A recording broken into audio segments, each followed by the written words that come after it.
क्या हुआ कि कृष्ण की मदद से वीरान पड़ा खांडव वन आलीशान नगर में बदल गया।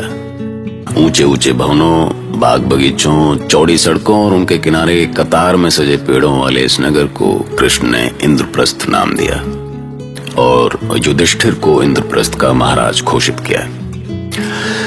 भीम युवराज बने, अर्जुन सेनापति और नकुल सहदेव ने दूसरी छोटी मोटी जिम्मेदारियां संभाली। मैं पांडवों के साम्राज्य के विस्तार का साक्षी रहा हूं। मैं आकाश हूं, वो आंख जो सब देखती है।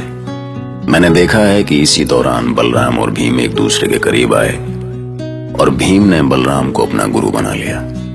जब इंद्रप्रस्थ अपना आकार ले रहा था तब कृष्ण और बलराम द्वारका लौटने की तैयारी कर रहे थे। इंद्रप्रस्थ के वासियों, नागरिकों, सभासदों, आज द्वारकाधीश वासुदेव श्री कृष्ण और भ्राता श्री बलभद्र इंद्रप्रस्थ से विदा रहे हैं। नगर वासियों से अनुरोध है कि भारी संख्या में राजमाता कुंती के महल में पहुंचकर दोनों भ्राताओं को विदा करें। द्वारकाधीश कृष्ण की जय, भैया बलराम की जय। ये सब क्या हो रहा है बुआ? पूरे इंद्रप्रस्थ को इकट्ठा करने की क्या आवश्यकता थी? अब ये सब मैं कैसे बताऊं कृष्ण? ये तो तुम सब भाइयों की आपस की बात है, उनकी भावनाएं हैं। तुम अपने भाइयों से ही पूछ लो। ये इंद्रप्रस्थ हमसे अधिक आपका है द्वारकाधीश। आप तो यहाँ के कण कण में व्याप्त हैं। पर सारे नगरवासियों को यहाँ क्यों बुलाया? इसलिए दाऊ कि सारी प्रजा आप दोनों भाइयों को देवतुल्य मानती है। फिर कोई ये ना कहे कि प्रस्थान के समय हमने उन्हें आपसे मिलने का अवसर भी नहीं दिया। अरे अर्जुन, तुम्हारी आंखों में आंसू? हम आपके बिना नहीं रह पाएंगे गोविंद। द्वारकाधीश कृष्ण की जय, भैया बलराम की जय। शांत, आप लोग शांत हो जाएं। साथियों, इंद्रप्रस्थ से केवल मेरा शरीर जा रहा है, मन से मैं सदा आपके साथ ही हूं। कुछ दिन और रुक जाइए ना केशव, मैं बलराम भैया से गदा युद्ध के कुछ और दांव सीख लूंगा। तुम्हें तो प्रेम प्रदर्शित करना भी नहीं आता भीम। विदा के क्षणों के बीच एक गदा कहां से ले आए? भैया भीम, हमें जाना तो पड़ेगा ही। तुम सब तो जानते ही हो कि मेरी द्वारका कैसे संकटों से घिरी है। मैं जानती हूँ केशव, इसलिए तुझे रोकूंगी नहीं, पर बस द्वारका पहुंचकर अपने भाइयों को भूलना मत। ऐसा क्यों कहती हो बुआ? आपकी चिंता मैं समझ रहा हूं, पर आपके पुत्र अपनी सुरक्षा करने में सक्षम है। और यदि भविष्य में कोई आवश्यकता पड़ी तो हम स्वयं अपने पांडव भाइयों के पास पहुंच जाएंगे बुआ। देखो बुआ, अब तो दाऊ ने भी वचन दे दिया है। तुम दोनों से तुम्हारी बुआ को बहुत आशाएं हैं माधव। बुआ, अब तो बस मंगल ही मंगल होगा। हमें आशीर्वाद दीजिए, देर हो रही है। और हाँ पार्थ, आर्यवर्त के विस्तार के लिए निकलना तो द्वारका अवश्य आना। तुम कहां हो माता? मुझे दर्शन क्यों नहीं देती? देखो माता, देखो, जिस भरत वंश की रक्षा के लिए मैं देवव्रत से भीष्म बन गया, वही भरत वंश आज मेरी आंखों के सामने अपने अंत की ओर चल रहा है। देखो माता, तुम्हारे पुत्र के आज तक के सारे प्रयास, सारी साधना, सारा तप धूल में मिलने जा रहा है। देखो माता, देखो, वहां आकाश के सबसे ऊंचे सिंहासन पे बैठी मेरे परम प्रतापी पिता शांतनु की आत्मा किस तरह रो रही है, और तुम्हारा ये दिग्विजय पुत्र असहाय है।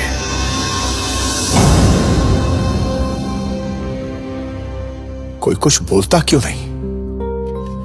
विदुर, कुलगुरु कृपाचार्य, क्या मेरे प्रश्न का कोई उत्तर नहीं है किसी के पास? उत्तर दें आचार्य द्रोण। क्या हो गया है आप सबको? कोई यहां है भी या नहीं? सभी यही हैं महाराज, पर ये मौन हमारी विवशता है। मैं समझ नहीं पा रहा हूं कि आप ऐसे प्रश्न क्यों पूछ रहे हैं महाराज। जब आपने पांडवों को हस्तिनापुर से अलग ही कर दिया है तो उनके संबंध में सोचने की आवश्यकता ही क्या है। मैंने उन्हें हस्तिनापुर से अलग किया है आचार्य द्रोण, अपने हृदय से नहीं। मैं तात भीष्म और हस्तिनापुर की प्रजा को बताना चाहता हूं कि पांडव आज भी मेरे प्रिय हैं। यदि यह सत्य है तो किसी को बताने की आवश्यकता नहीं है महाराज। पितामह भीष्म को समझाने का उल्टा प्रभाव भी हो सकता है। आपका बिना बुलाए इंद्रप्रस्थ जाना कई आशंकाओं को जन्म देगा। मैं कुरुराज का कुलगुरु हूं महाराज। मेरा कर्तव्य है कि आपको वो सलाह दूं जिससे हस्तिनापुर और इंद्रप्रस्थ के संबंध गहरे हों। इसलिए कहता हूं कि ये पांडवों के लिए प्रेम प्रदर्शित करने का समय नहीं है। कृपाचार्य ठीक कह रहे हैं महाराज। आप इंद्रप्रस्थ जाकर पांडवों से मिलने का विचार त्याग दें, क्योंकि आपके इंद्रप्रस्थ जाने का विरोध सबसे पहले दुर्योधन करेगा। अब खून था जो उछाल मार रहा था। मतलब इधर धृतराष्ट्र पांडवों से मिलने के लिए उतावले हो रहे थे तो उधर अर्जुन हस्तिनापुर जाने की सोच रहा था। पर अर्जुन का यह विचार द्रौपदी को समझ नहीं आ रहा था, पता नहीं क्यों। आपके मन में अचानक हस्तिनापुर जाने का विचार कैसे आया पार्थ? दुख, छल और अन्याय के अलावा क्या दिया है हमें हस्तिनापुर ने? हस्तिनापुर का नाम सुनते ही तुम्हारे मन में आक्रोश कहां से आ जाता है पांचाली? आक्रोश कहीं से आता नहीं है पार्थ। ये आक्रोश मेरे भीतर भरा है। कितना अपमान सहा है हमने, और अब जब हमने हस्तिनापुर से अलग अपना राज्य स्थापित कर लिया है, तब आप वहां जाने की योजना बना रहे हैं। क्या अब भी कुछ अपमान सहना शेष है? अरे पहले सुन तो लो पांचाली। कहिए। ज्येष्ठ भ्राता महाराज युधिष्ठिर चाहते हैं कि हमारे आर्यावर्त के अन्य राज्यों से अच्छे संबंध बने, इंद्रप्रस्थ की शक्ति का विस्तार हो। इसीलिए वो मुझे एक यात्रा पर भेजना चाहते हैं। ठीक है, पर अब आप हस्तिनापुर से कौन सा संबंध बनाना चाहते हैं? ठीक है, नहीं जाऊंगा हस्तिनापुर, पर अन्य राज्यों से तो संपर्क करना पड़ेगा। उसके लिए मैं कहाँ रोक रही हूँ आपको, पर रुक क्यों गई? कहो ना, क्या कहना चाहती हो? मुझे आपकी प्रतीक्षा रहेगी। मन उदास रहेगा आपके बिना। मेरा मन भी दूर कहां जाना चाहता है, पर पांचाली, इंद्रप्रस्थ के लिए मुझे जाना ही होगा। और फिर शेष भ्राता तो तुम्हारे साथ ही रहेंगे। आपकी जगह कोई नहीं ले सकता पार्थ। मेरे लिए सबका अलग अलग स्थान है।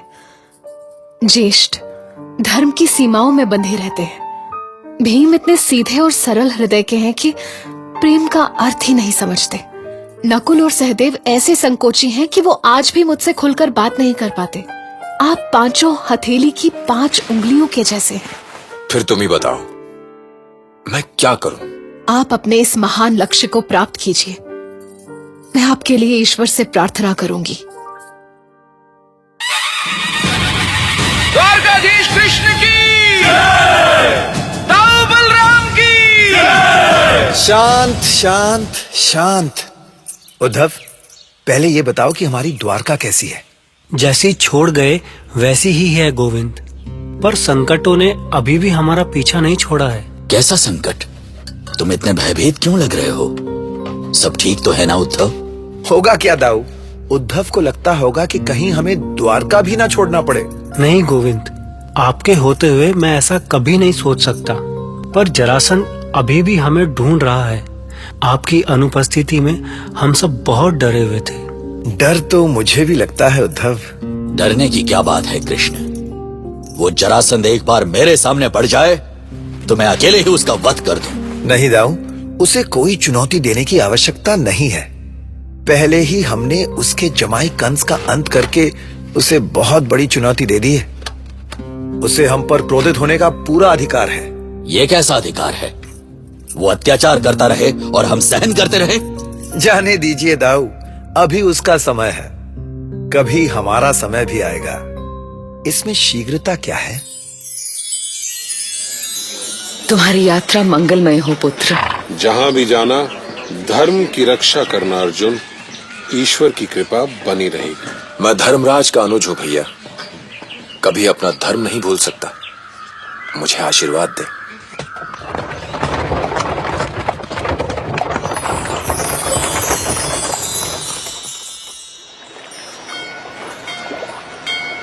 गंगा के इस पवित्र जल का पान करे अर्जुन।